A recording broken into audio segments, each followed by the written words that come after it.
नमस्कार दोस्तों। और एक 5 मिनट के स्टॉक आइडिया में आप सभी का स्वागत है।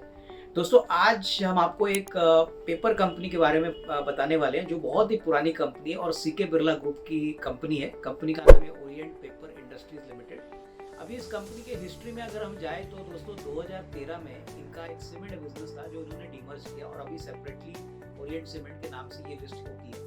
2018 में इन्होंने अपना इलेक्ट्रिक बिजनेस को डीमर्ज किया जिसको अभी मार्केट में ओरिएंट इलेक्ट्रिक के नाम से सेपरेटली जाना जाता है। तो अभी जो कंपनी का बिजनेस है उसमें कंपनी एक फोकस्ड पेपर प्लेयर है जहाँ पे कंपनी टिश्यू पेपर बनाती है, राइटिंग एंड प्रिंटिंग पेपर बनाती है, प्लस एक छोटा कॉस्टिक सोडा और डेरिवेटिव केमिकल्स का इनका यूनिट है। तो कंपनी के पास दो फैसिलिटीज है, एक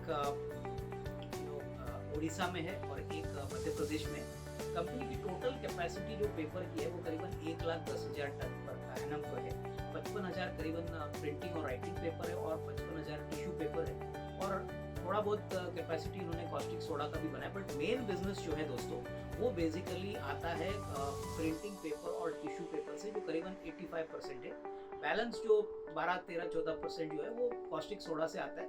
बट सबसे बड़ी बात जो इस कंपनी में मुझे अच्छी लगी वो ये है कि ये टिश्यू पेपर में मार्केट लीडर है इंडिया में, और एक्सपोर्ट मार्केट में भी मार्केट लीडर है इंडिया से जो एक्सपोर्ट जाते हैं। क्योंकि टिश्यू पेपर एक ऐसा प्रोडक्ट है जो वैल्यू एडेड पेपर माना जाता है और जहाँ पे मार्जिन आपको बहुत अच्छी तरह से मिलते हैं। तो एफएमसीजी की ग्रोथ के कारण रेस्टोरेंट हॉस्पिटैलिटी में भी टिश्यू पेपर ज़्यादा यूज होने के कारण, ऑफिसेज में यूज होने के कारण इनका जो ब्रांड है वो काफ़ी अच्छी तरह से चलता है। प्रिंटिंग और राइटिंग पेपर में भी अगर हम बात करें तो मार्जिन बहुत अच्छी तरह से इंप्रूव हो जाएगा। अगर हम सारे पेपर कंपनीज की बात करें तो पिछले 3-4 क्वार्टर में हमने देखा है कि मार्जिन बढ़ रहे हैं, वॉल्यूम बढ़ रहा है। और ये इसलिए हो रहा है क्योंकि दोस्तों ग्लोबली जो पेपर के कैपेसिटीज है वो घट गए। रशिया यूक्रेन के बाद यूरोप में काफ़ी कैपेसिटीज बंद हो चुकी है, ग्लोबली पेपर के प्राइसेस बढ़े हैं और उसीलिए इंडियन कंपनीज को उसका फायदा मिला। और ये कंपनी के नतीजों में भी हमने FY23 में देखा। कंपनी ने करीबन 943 करोड़ का रेवेन्यू कमाया टॉप लाइन, और उसके ऊपर उन्होंने 162 करोड़ का कामकाजी मुनाफा यानी ऑपरेटिंग प्रॉफिट कमाया। पिछले साल कामकाजी मुनाफा माइनस में था, घाटे में था, लेकिन इस साल इन्होंने 162 करोड़ का कामकाजी मुनाफा कमाया।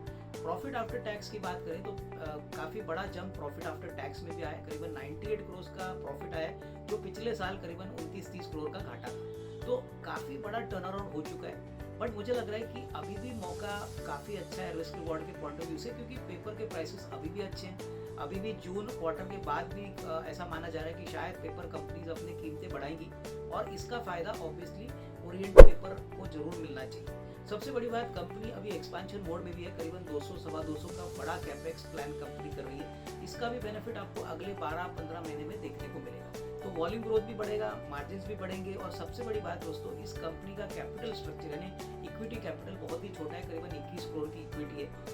मुझे लग रहा है कि कहीं ना कहीं लॉन्गर टर्म के लिए इस पेपर सेक्टर के स्टॉक के ऊपर आपको नज़र जरूर रखनी चाहिए, क्योंकि टिश्यू पेपर में इनका काफ़ी बड़ा होल्ड है, राइटिंग प्रिंटिंग पेपर में बड़ा होल्ड है, और सबसे बड़ी बात, इकोनॉमी में अगर 5-6% का जीडीपी का ग्रोथ का नंबर का आंकड़ा आता है तो पेपर एक ऐसा सेक्टर है जो मैक्रो कंडीशंस के ऊपर अपनी ग्रोथ दिखाता है। एक तरफ तो कैपेसिटी कंस्ट्रेंट्स है और दूसरी तरफ ग्लोबली भी सप्लाईज कम है, और प्लस अगर इकोनॉमी में अगर अच्छा बढ़ाव इंडिया में मिलता है, इकोनॉमी अच्छी तरह से बढ़ती है, तो इसका भी प्रभाव पॉजिटिवली पेपर कंपनीज पे आएगा। तो दोस्तों, इस स्टॉक के ऊपर जरूर नजर रखिए। हमको लग रहा है कि इसमें अच्छी खासी कमाई हो सकती है अगर आपका नजरिया अगले 12-15 महीने का है, क्योंकि मार्केट कैप करीबन 870-880 करोड़ है और बैलेंस शीट साइज जो FY23 की है वो करीबन 22-2300 करोड़ की है। तो अंडर वैल्यूएशन तो ऑलरेडी है, लेकिन जो री रेटिंग ट्रिगर है वो आने वाले 6 से 12 महीने में आपको देखने को मिलेगा। होपफुली कंपनी के नंबर्स 24 के लिए भी अच्छे होंगे, और मार्जिन अगर वो 25-26% मेंटेन करते हैं, जो मार्च 22 में मुश्किल से 2-3% थे, तो हमको लग रहा है कि ये अच्छी खासी प्रॉफिटेबल ग्रोथ FY24 के लिए भी रिकॉर्ड कर सकती है, और ऊपर से वैल्यूएशन कंफर्ट है। सो दोस्तों, ये हमारा आज का 5 मिनट का स्टॉक आइडिया था। उम्मीद है आप सबको पसंद आया होगा। अगर पसंद आया होगा तो प्लीज़ लाइक और शेयर करिए, और इसी के साथ दोस्तों धन्यवाद, थैंक यू।